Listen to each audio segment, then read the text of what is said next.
So we've been issued with these 3 billets. I'm not quite sure what they are. This one looks like tonight's. Probably passengers, one for the vehicle, and something else. Well, that's it. No English spoken, but they didn't really speak to us. We just passed them our reservation and they just gave us this back. So this is it. We'll wait and see what happens when we get to the port.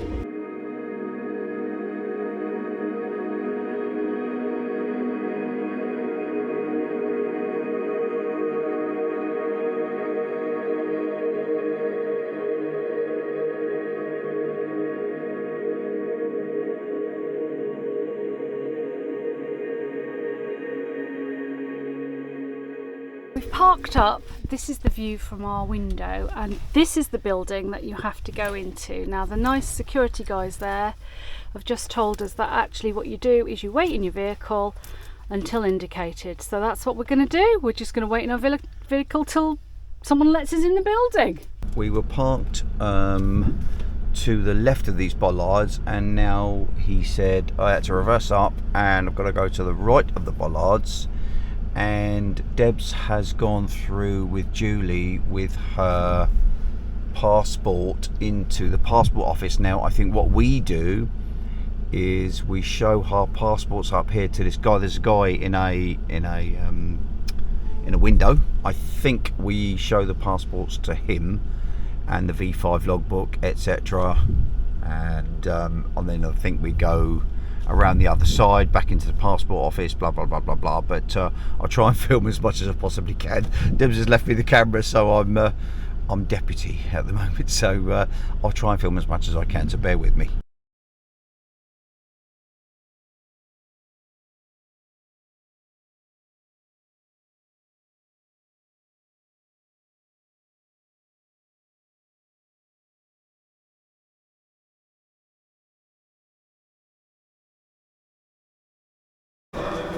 So once you have driven around the gates and come back in and parked up, you come back in and you go to passport control here, and then you come to this, which is car registration, and you're going to export your vehicle out of Turkey. So Julie and Tony are in the queue at the front, and you just need your V5 and your passport to do this, and they stamp your vehicle out, and then you're free to go and park up ready to board. That's it.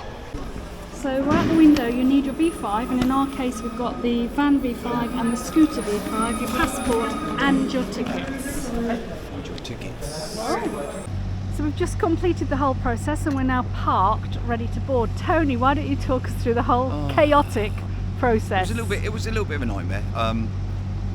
The last piece I did to the camera was when I was outside, and I showed you that was in the row of traffic behind the cars, and what that is a guy stops and he says, how many people are in the van? Because as a passenger, if you've got any passengers, they have to get out and walk through and get their passports and so go it's through pathetic. passport control. As a passenger, I got out and I walked through passport control and walked out the back of the building, but I was able to walk around the building, through the building, whatever, after I'd had passport control. You stayed in the van. I had to stay in the van, and you're supposed to get into the same line of traffic as the cars. That's exactly what you do. They won't let you drive in front of the cars. You have to get into the same row, queue, exactly the same queue as the cars. So I had to do that. And then what you do is you stop at a certain point, and a guy said to me, how many people in the motorhome? And I said 1. And he came in, opened the door, he looked left and right and said, okay, fine, just to make sure there's no passengers in it, because obviously all the passengers have to get out. And then you go round the building, literally just go round the building, and you park up here. So if you show... So there's the building.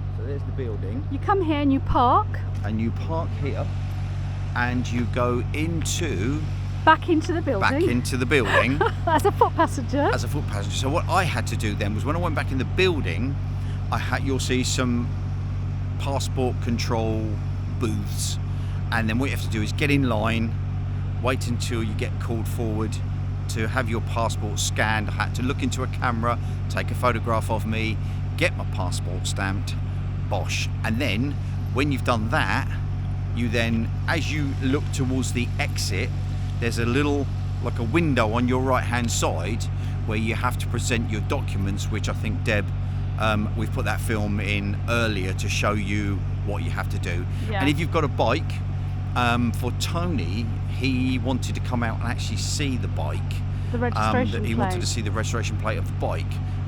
But when it came to us, he said, have you got a bike? And we said, yes. And he said, okay. And we said, do you want to come and have a look? And he said, no, it's okay. So yeah, I think I've got a really trusting face. So the time is now Here we go. 2:32 and we're just about to board.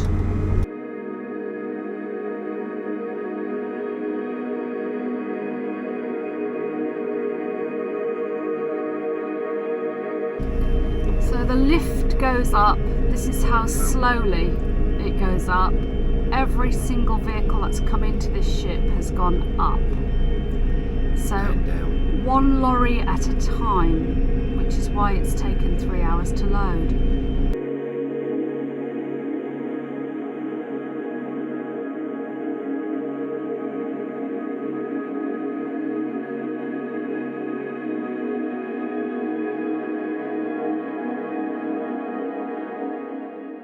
Good morning and welcome to Cyprus. We've just docked. It is 9:30 in the morning. We didn't leave till 3:30, so they've obviously steamed ahead this morning. Now begins the slow process of decanting, and after what we witnessed last night at the port, it's going to take hours.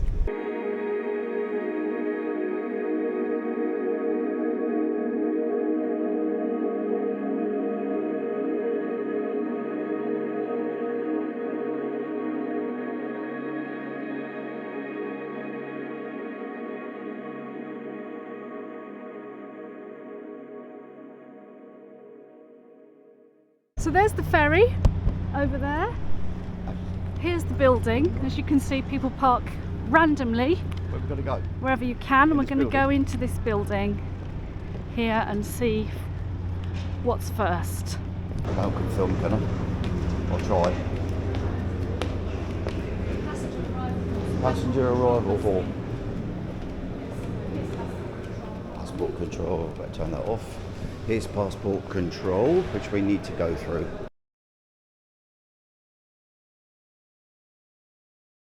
Well, I think what we do is we go here, which is there's the entry over there to get into where your passport control is. Then you come out of the building, you go here, it's got delivery order and insurance, and then you go over there, I think, which is customs, to do your customs, and then you go out of there and bosh, you're done. I think that's how it works, if you can get through all the cars. Right, we've done the delivery order and insurance thing. Now we're going to customs to pay the small fee to book in the vehicle, I guess. So that's what we're doing now.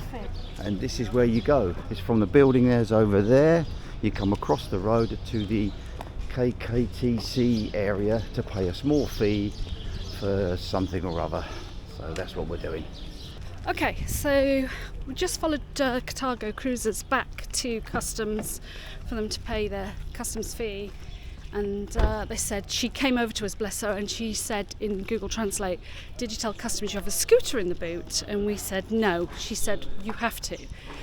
So we can't seem to get any insurance, so we're back here at the booth, and Tony's going to try and explain that we've got a scooter in the boot that we haven't got insurance for. Let's see what happens. So what's the score, people? We're doomed. What's happening, Tone?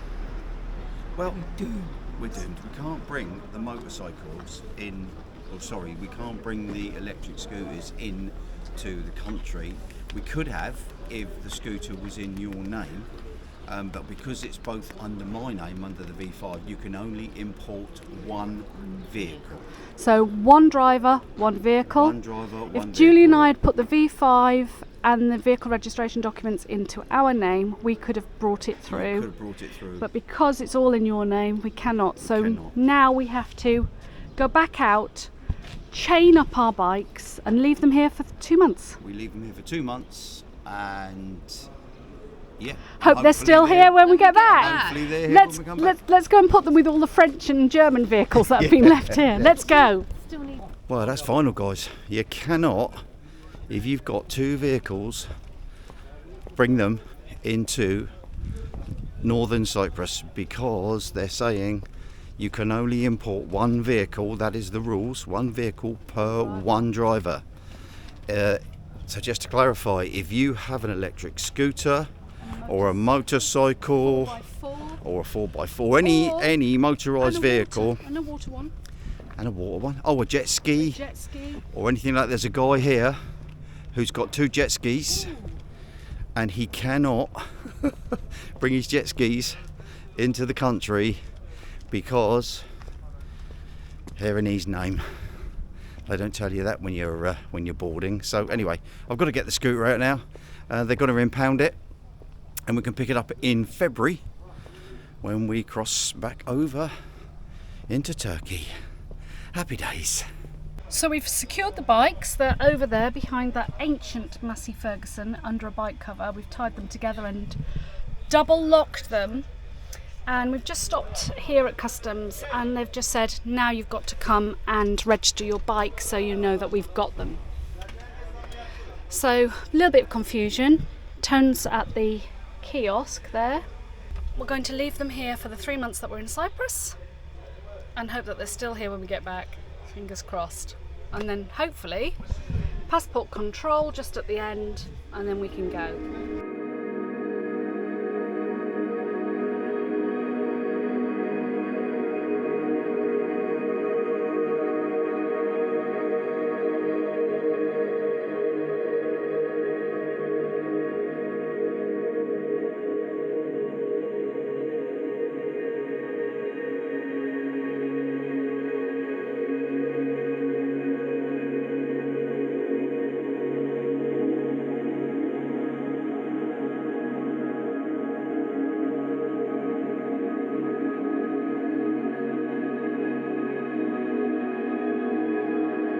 So we're at the Girne crossing now. It's pretty busy, but because we're a tall vehicle, we can't go in the normal car lane, so they've put us through the tall, I'm assuming like the lorry lane.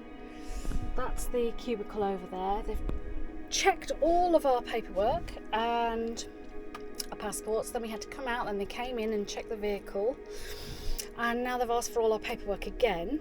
So we're keeping our fingers crossed that this is it and we will finally be in southern Cyprus. And the time currently is 10 to 4. 10 to 4 on the day that we arrived. Now I have to admit that we have stopped and had a shish kebab on the roadside just for some lunch. But apart from that, that's how long it's taken us to get across the border. So when Tone comes back, I'm hoping that that's the end of it and we can get on our way. I've got no idea where we're going to stay tonight, but at least we'll be in southern Cyprus.